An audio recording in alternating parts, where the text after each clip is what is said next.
në 24 muaj nga momenti ku Trumpi është në karrige, edhe derisa të arrijë afatin 24 muaj, do të shikoni qartësi që edhe Shqipëria do të ketë një mundësi takimi, por aty duhet kuptuar, takimi do të bëhet në Shtetet e Bashkuara të Amerikës apo do të bëhet takimi në një vend ku nuk është në Shtetet e Bashkuara të Amerikës, por është në një, do të thoya, konferencë ndërkombëtare kur është në kuadrin e NATO-s ose në kuadrin e paqes ndërkombëtare dhe zoti Rama mund të takojë zotin Trump.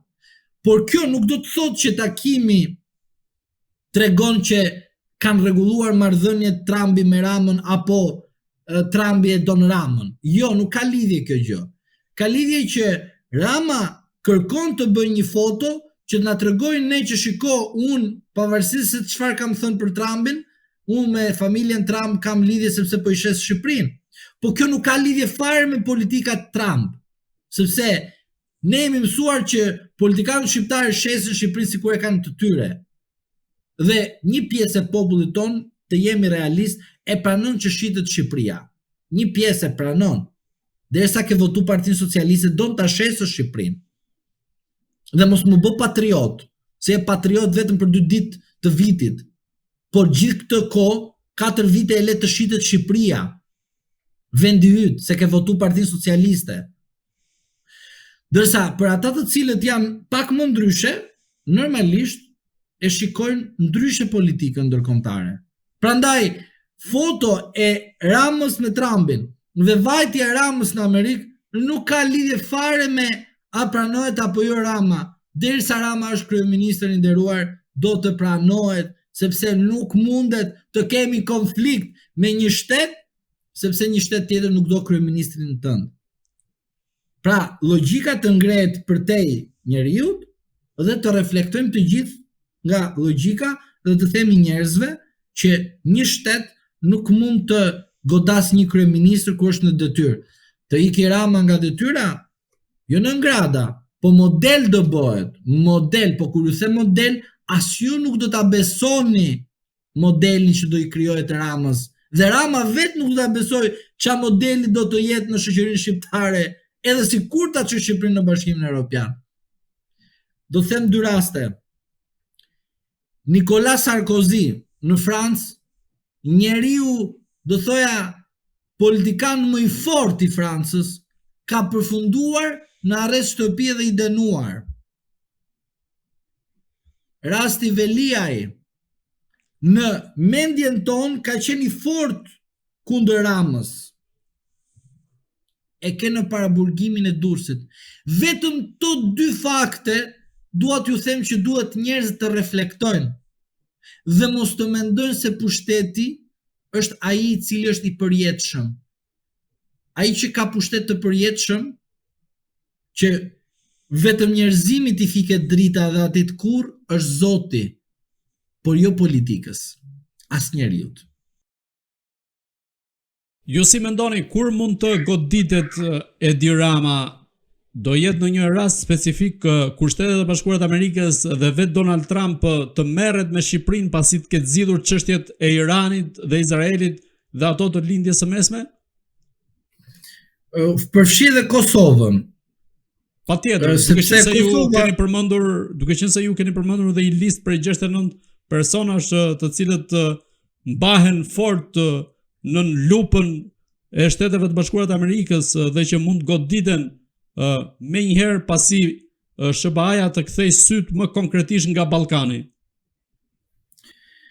Ato do goditen sepse goditja do të jetë ashtu siç duhet, sekrete. Pse do jetë sekrete? Sepse goditja do jetë tek për tek, nuk do jetë kolektive. Pra se Trumpi ka politikë tjetër. Por me ardhin e Trumpit kemi Ukrainë, Rusi, Siri, ke edhe Bangladeshin, mos e le jashtë loje.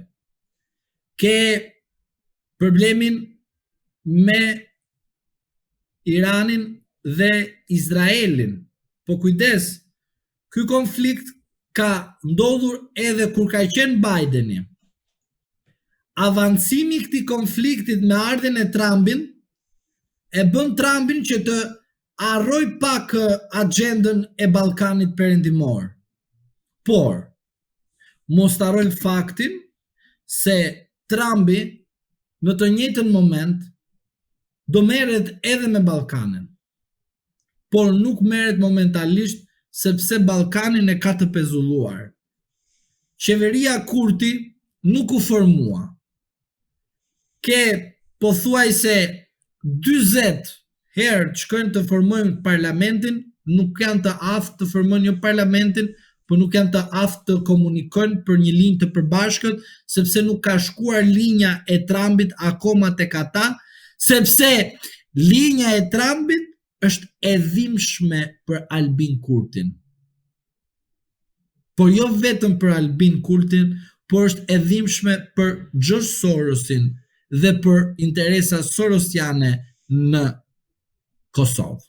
Pra ju mendoni se do goditet dhe Edi Rama dhe Albin Kurti nga Donald Trump? Zoti Rama dhe Albin Kurti dhe kryeministra Sorosian janë goditur nga zoti Trump. E mospërfidhja është goditje më e rëndë se sa të citoj dikush emrin tënd. Po, se kemi parë në takime që më shumë ka preferuar të ketë komunikim dhe takime me presidenten Vjosa Osmani se sa me Albin Kurti. Që do të thotë, zoti Trump mund të thotë mundet të vendosni zonjën Osmani kryeministre dhe zonja Osmani nga presidente të bëhet kryeministre me votat e Albin Kurti, sepse zoti Albin Kurti është bërë me votat e zonjës Osmani kryeministër. Se kështu është politika, me kështu bësh me vota bësh, nuk bësh me sepse do Bideni dhe Clintoni. Dhe në fakt ka një moment në takimin e Parisit ku u inaugurua katedralja e Parisit, ku Donald Trump takohet me Vjosa Osmanin dhe Edi Rama e shikon me bish të syrit duke qenë në distancë dhe duke u ndjerë komplet i përjashtuar nga kontakti që mund kishte me Donald Trumpin, pasi ka zëra dhe sipas shumë zyrtarëve theksohet që kanë qenë atë takim që këshilltarja e tij i ka bërë të ditur Trumpit që të mos e takojë Edi Ramën. Po është e vërtet ky fakt, por nuk e pranon zoti Rama, sepse zoti Rama nuk mund të pranojë që zoti Trump nuk e ka në linjën e tij. Por zonja Osmani është një ndër personat të cilët kanë një linjë drejt për drejt me Shtetet e Bashkuara të Amerikës dhe me Shtëpinë e Bardhë. Dhe zonja Osmani, për mendimin tim, dhe ato që vetë politika ndërkombëtare i nxjerr në korridore ose më mirë në linja zyrtare, zonja Osmani me Shtëpinë e Bardhë nuk ka probleme siç ka zoti Kurti.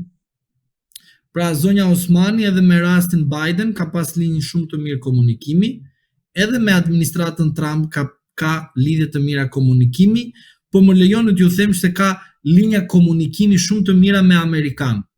Tani, a janë Amerikan biznesmen apo politikan, nuk ka pik lidhje, pra nuk ka rëndësi, por e rëndësishme nga kjo është që zonja Osmani ka një nivel komunikimi, linje, bashkëpunimi, marrëdhënie me Amerikanët të